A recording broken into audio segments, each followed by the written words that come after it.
Perceived academic effects of instant messaging use. The authors explain the connection between IM use and intellectual impairment by examining its use among students. The deduction made is that the number of students using technology is increasing. However, little effort has been made to determine its effect on education, because most studies done on the topic have numerous errors.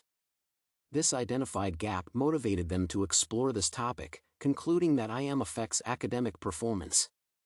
Junco and Cotten performed various tests in their study, including the analysis of variance, ANOVA, and survey on target groups to identify how students use IM and its adverse effects on education.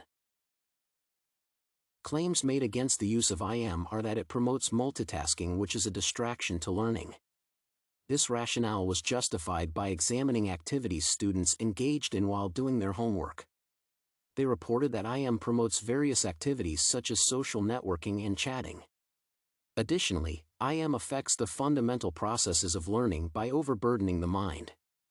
This pressure results in less retention of information, which significantly impacts performance. Students also reported having experienced less focus when doing schoolwork while chatting. Additionally, frequent use of this system is detrimental, considering that many students use it to cope with stress.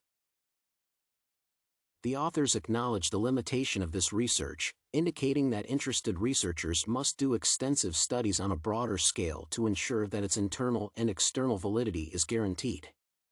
The reason is that small sample size studies make it difficult to make specific rationales, considering they are prone to statistical errors. The authors also examine the other benefits of IM, including being a better stress management strategy. The authors mention that IM provides contact because it distracts the mind from what is happening in the external environment while secluding the individual from any social interactions. These authors explore the negative impacts of using IM on academic performance through interesting survey facts. They emphasize that the use of IM is not harmful because it can provide company when needed.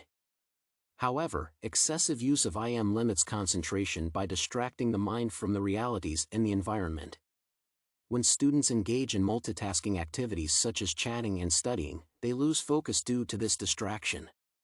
It also affects essential, incidental, and representational processing systems, which are the basis of learning and retention. Therefore, IM use should be regulated, especially when studying.